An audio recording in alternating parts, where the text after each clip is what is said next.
கடந்த தசாப்தங்களிலே இயற்கை அன்னையானவள் எமது நாட்டிலும் உலகத்திலும் பல்வேறு இயற்கை அனர்த்தங்களை நிகழச் செய்து அதனூடாக பல்வேறு செய்திகளை வெளிப்படுத்தியிருந்தார்.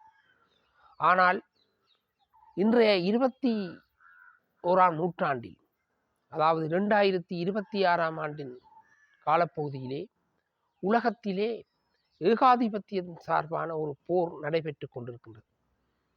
அடுத்தடுத்து வருகின்ற காலங்களிலே இந்த இயற்கை அன்னை பல்வேறு சீற்றத்திற்கு உள்ளாக போகின்றார். ஏனென்று சொன்னால், நாங்கள் இயற்கைக்கு விரோதமான ரசாயனம் சார்ந்த ஆயுதங்களை பயன்படுத்தி கொண்டிருக்கின்றோம். இன்று அமெரிக்காவும் இஸ்ரேலும் இணைந்து ஈரான் மீது தாக்குதல் செய்வது என்பது அங்கே உலகத்திலே ஒரு அமைதியை ஏற்படுத்துவதற்கோ அல்லது அணு ஆயுதத்தால் ஏற்படுத்தப்படும் ஒரு அழிவை தடுப்பதற்கோ அல்லது நாடுகளுக்கிடையே ஒரு பரஸ்பர உறவை ஏற்படுத்துவதற்கோ அல்ல.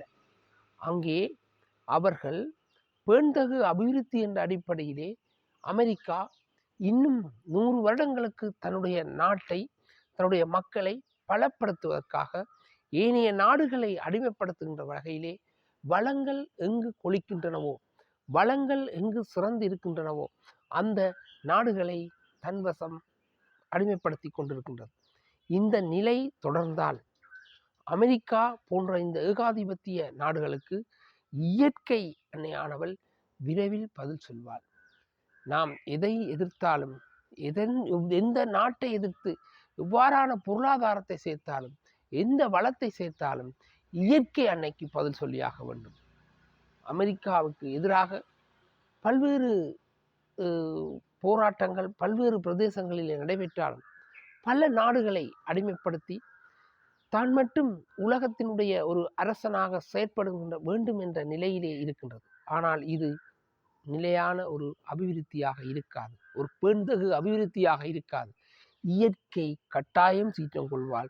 2027ஆம் ஆண்டின் காலப்பகுதியிலே இயற்கை இவர்களுக்கு பதில் சொல்லும். நீங்கள் அனைவரும் பொறுத்திருந்து பாருங்கள். நன்றி.